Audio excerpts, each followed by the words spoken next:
नमस्कार दोस्तों, आप सभी का study for UPPSC with Amit के इस यूट्यूब चैनल पर बहुत बहुत स्वागत है। दोस्तों, जैसा कि आप लोगों को मालूम है कि हम लोग इस समय प्राचीन भारत का इतिहास पढ़ रहे हैं, जिसमें हमने पाषाण युग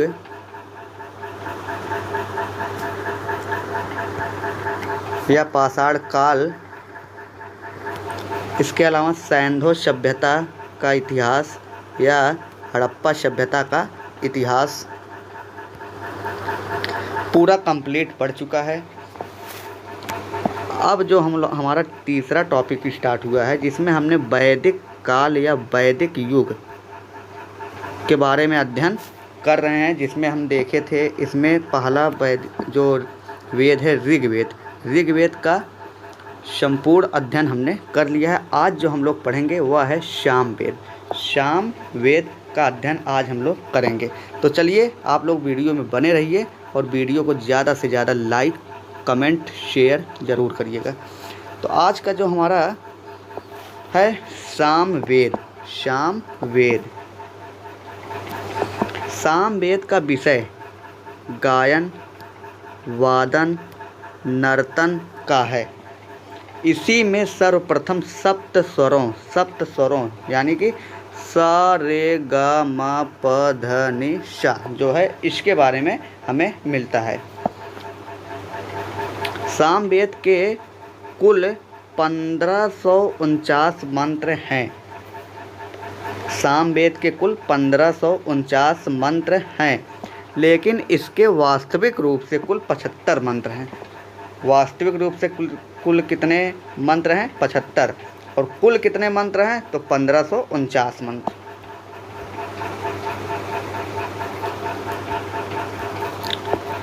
सामवेद का उपवेद जो है उसे हम लोग क्या कहते हैं? गंधर्वेद। सामवेद के उपवेद को क्या कहते हैं? गंधर्वेद। सामवेद के पुरोहित को क्या कहा जाता है? उद्गाता। मोस्ट इम्पॉर्टेंट क्वेश्चन है, मोस्ट इम्पॉर्टेंट, कि पूछता है एग्जाम में कि सामवेद के पुरोहित जो होते हैं उसे क्या कहा जाता है? तो उसे क्या कहा जाता है? उद्गाता। सामवेद के ब्राह्मण ग्रंथों में तांडव व जैमिनीय प्रमुख है। तांडव व जैमिनीय प्रमुख है ब्राह्मण ग्रंथ में। सामवेद के तांडव ब्राह्मण को पंचविश या षड्विश ब्राह्मण कहा गया है। जब इसमें 25 अध्याय थे तब इसे पंचविश, और जब इसमें 26 अध्याय हुए तब इसे षड्विश के नाम से जाना गया। तो यहाँ पर क्या कह रहा है कि जो तांडव ब्राह्मण था उसको पंचविश या षड्विश के नाम से भी जाना जाता था, क्योंकि जब इसमें 25 अध्याय षड् तब इसे पंचविश कहा जाता था, और जब एक बढ़ाकर 26 कर दिए तो इसे षड्विश के नाम से जाना जाता है। विश यानी 20 और षड् मतलब 6 और 20 26। इसे ही महाब्राह्मण भी कहा जाता है। तांडव ब्राह्मण को ही महाब्राह्मण के नाम से भी जाना जाता है। सामवेद के छांदोग्य एंड जैमिनीय नामक 2 उपनिषद हैं। तो सामवेद के कौन कौन से उपनिषद हैं? छांदोग्य एंड जैमिनीय नामक 2 उपनिषद हैं। अब हम लोग पढ़ेंगे छांदोग्य उपनिषद।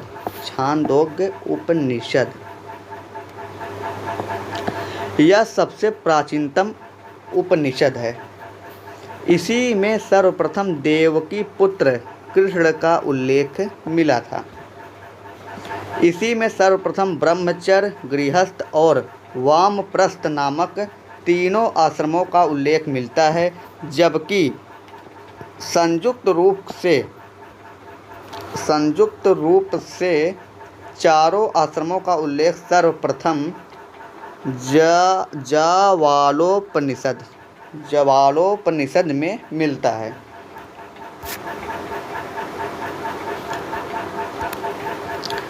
ब्रह्मचर्य, गृहस्थ, वानप्रस्थ और संन्यास नामक प्राचीन भारत में कुल 4 आश्रम व्यवस्थाएं थीं।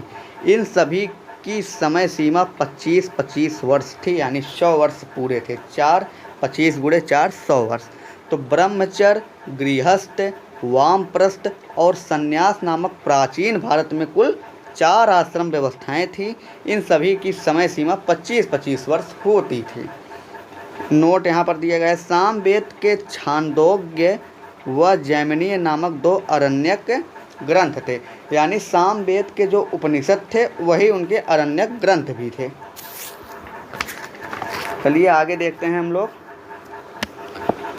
यहाँ पर हमारा सामवेद जो है ये समाप्त होता है। अब हम लोग पढ़ेंगे अपने अगले वेद यजुर्वेद के बारे में। Yajurveda Yajurveda most important topic है। यहाँ से आपसे एग्ज़ाम में क्वेश्चन पूछता है, क्योंकि यह थोड़ा कठिन भी है। इसमें 40 अध्याय जबकि 1990 मंत्र हैं। इसका उपवेद धनुर्वेद है। तो यजुर्वेद का उपवेद क्या है? धनुर्वेद। इसमें कितने अध्याय हैं? 40 अध्याय। और इसमें कितने मंत्र हैं? तो 1990 मंत्र हैं। इसका जो पुरोहित होता है उसे अधर्यु कहा जाता है। इसके पुरोहित को क्या कहते हैं? अधर्यु। यजुर्वेद को शुक्ल और कृष्ण यजुर्वेद में बांटा गया है।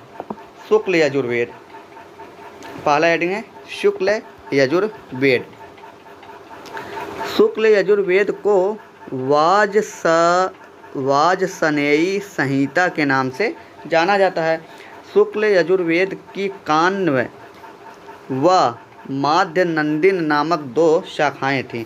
तो शुक्ल यजुर्वेद की कान्व व माध्य नंदिन नामक 2 शाखाएं थे। इसके बाद आता है कृष्ण यजुर्वेद। कृष्ण यजुर्वेद, तो कृष्ण यजुर्वेद की कुल 4 शाखाएं हैं। इसमें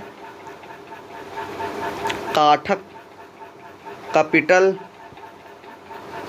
मैत्रेयी और अत्रेयी शामिल है। तो कौन कौन 4 शाखाएं हैं? काठक, कपिटल, मैत्रेयी और अत्रेयी। इसके बाद हम लोग देखेंगे कि यजुर्वेद के ब्राह्मण ग्रंथ, यजुर्वेद के ब्राह्मण ग्रंथ, इसके शतपथ और तैत्तिरीय नामक 2 ब्राह्मण ग्रंथ है। तो यजुर्वेद के ब्राह्मण ग्रंथ में कौन कौन आ जाएगा? शतपथ और तैत्तिरीय जो है ये यजुर्वेद का मुख्य रूप से 2 ब्राह्मण ग्रंथ है। शतपथ ब्राह्मण क्या है? इस ब्राह्मण ग्रंथ के लेखक याज्ञवल्क्य ऋषि थे। इसी ब्राह्मण ग्रंथ में स्त्रियों को अर्धांगिनी की संज्ञा दी गई या अर्धांगिनी कहा गया।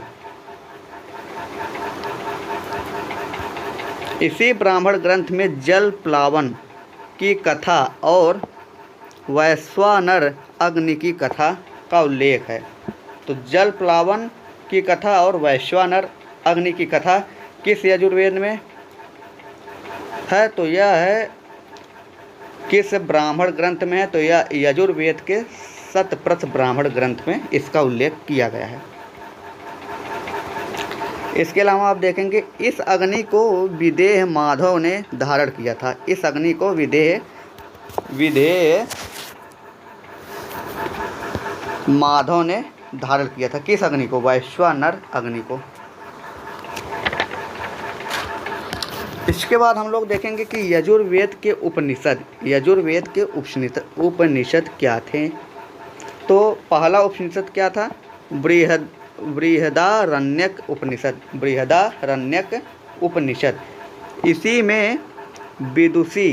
में विदुषी महिला गार्गी और याज्ञवल्क्य के बीच में हुए संवाद का उल्लेख मिलता है। तो ये मोस्ट इम्पॉर्टेंट क्वेश्चन है कि पूछता है कि विदुषी महिला जो कि गार्गी थी और याज्ञवल्क्य ऋषि के बीच में संवाद किस उपनिषद में मिलता है? तो वह है यजुर्वेद के बृहदारण्यक उपनिषद में इसका उल्लेख हमें देखने को मिलता है। इसके अलावा दूसरा उपनिषद है तैत्तिरीय उपनिषद। इसमें अधिक अन्न उपजाओं का संदेश मिलता है, उपजाओं का संदेश मिलता है। इसी में अतिथि देवो भव का उल्लेख मिलता है। तो अतिथि देवो भव का उल्लेख कहाँ मिलता है? तैत्तिरीय उपनिषद में। इसी में सदा सत्य बोलो की बात कही गई है। सदा सत्य बोलो तैत्तिरीय उपनिषद में कहा गया है। इसके अलावा आता है कठोपनिषद। कठोपनिषद इसी में यम नचिकेता संवाद का उल्लेख मिलता है। तो यम नचिकेता संवाद का उल्लेख कठोपनिषद में मिलता है। नोट यहाँ पर दिया है, यजुर्वेद के छांदोग्य और तैत्तिरीय नामक 2 अरण्यक ग्रंथ हैं। तो अरण्यक ग्रंथ कौन हो जाएंगे? यजुर्वेद के अरण्यक ग्रंथ हो जाएगा क्या? छांदोग्य और तैत्तिरीय नामक 2 अरण्यक ग्रंथ हैं। अब हम लोग पहुंच गए हैं अपने अथर्ववेद यानी लास्ट वेद पर। तो अथर्ववेद जो है, इसमें कुल अध्याय कितनी है? 20। मंत्र कुल कितने हैं? 6000। तो अथर्ववेद में मंत्रों की संख्या कितनी है? 6000। सूक्त कितने हैं? सूक्त हैं 731। उपवेद, इसके उपवेद का क्या नाम है? शिल्यवेद। इसके उपवेद का नाम क्या है? शिल्यवेद। इसमें जो पुरोहित होता था उसे ब्रह्मा कहा जाता है। पुरोहित को इसे ब्रह्मा कहा गया।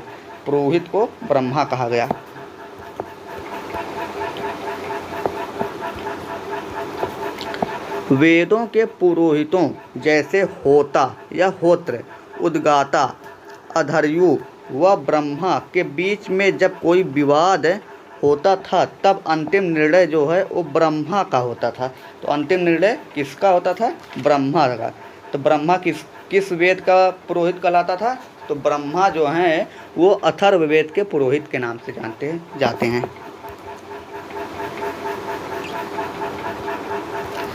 अथर्ववेद में सर्वप्रथम अंग और मगध महाजनपद का उल्लेख मिलता है। तो ये एग्जाम में आपसे पूछता है कि किस वेद में अंग और मगध महाजनपद का उल्लेख हमें देखने को मिलता है? तो वह है अथर्ववेद। इसी वेद में वैदिक संस्था, सभा और समिति को ऋषि प्रजापत्र की 2 पुत्रियां कहा गया। इसी वेद में वैदिक संस्था, वैदिक सभा और वैदिक समिति को ऋषि प्रजापुत्र की 2 पुत्रियां कहा गया। इस वेद में लौकिक विषयों, मोस्ट इम्पॉर्टेंट, स्टार बना लीजिए इस पे। इस वेद में लौकिक विषयों जैसे जादू टोना, टोटका और औषधि का उल्लेख मिलता है। अथर्ववेद का कोई भी अरण्यक ग्रंथ नहीं है। तो आपसे एग्जाम में पूछेगा कि ये चारों वेद में ऐसा कौन सा वेद है जिसमें कोई भी अरण्यक ग्रंथ हमें नहीं देखने को मिलते हैं? तो वह हो जाएगा अथर्ववेद। इसके बाद हम लोग अथर्ववेद के उपनिषद के बारे में अध्ययन करेंगे। अथर्ववेद के उपनिषद। अथर्ववेद के उपनिषद ग्रंथ, इसके मुंडकोपनिषद, मांडूकोपनिषद और इसके बाद प्रश्नोपनिषद नामक 3 उपनिषद हैं। सत्यमेव जयते का उल्लेख मुंडकोपनिषद में मिलता है। अथर्ववेद को गोपथ नामक केवल एक ब्राह्मण ग्रंथ है। तो अथर्ववेद में केवल एक ब्राह्मण ग्रंथ है जिसका नाम है गोपथ।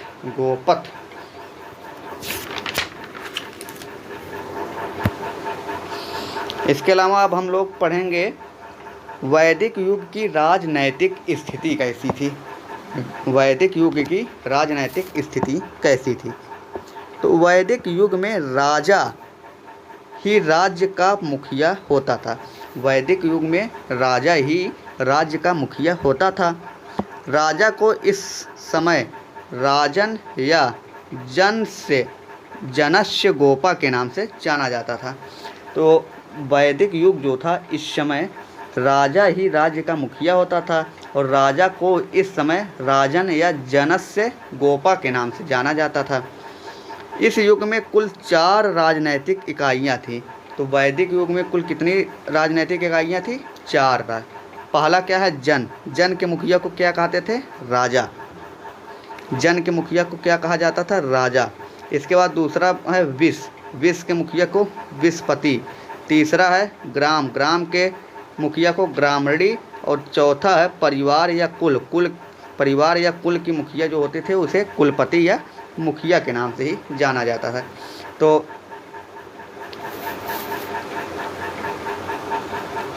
अब है वैदिक युगीन राजनैतिक समितियां। वैदिक युगीन राजनैतिक समितियां।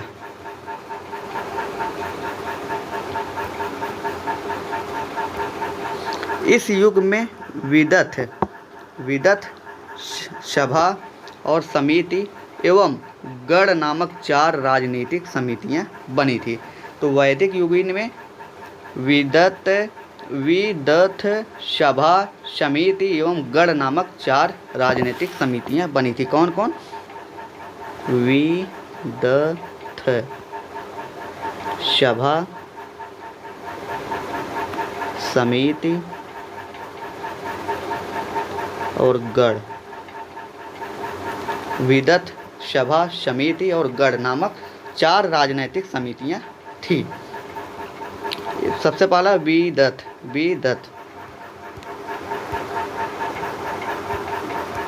विदथ यह वैदिक युग की सबसे प्राचीनतम समिति थी। विदथ जो थी ये वैदिक काल की सबसे प्राचीनतम समिति थी। इसका ऋग्वेद में 122 बार उल्लेख मिलता है। इसमें स्त्रियों के साथ साथ पुरुष भी भाग लेते थे, अर्थात पुरुष के साथ साथ महिलाओं को भी राजनैतिक अधिकार मिले थे। इसके अलावा है सभा। तो सभा का उल्लेख ऋग्वेद में कुल 8 बार मिलता है। ऋग्वेद में कुल 8 बार सभा का उल्लेख मिलता है। इसकी तुलना आधुनिक युग में राज्यसभा से की जाती है। जो आधुनिक युग में राज्यसभा है उससे इसकी तुलना की जाती थी। इसमें बौद्धिक वर्ग यानी बुद्धिजीवी लोग भागीदारी करते थे। अब है समिति। इसका उल्लेख ऋग्वेद में 9 बार मिलता है। समिति का उल्लेख ऋग्वेद में 9 बार मिलता है। इसकी तुलना वर्तमान में लोकसभा या आम सभा से की जाती है। इसका मुखिया जो होता था उसे ईशान कहते थे। ईशान। तो समिति के मुखिया को क्या कहा जाता था? ईशान।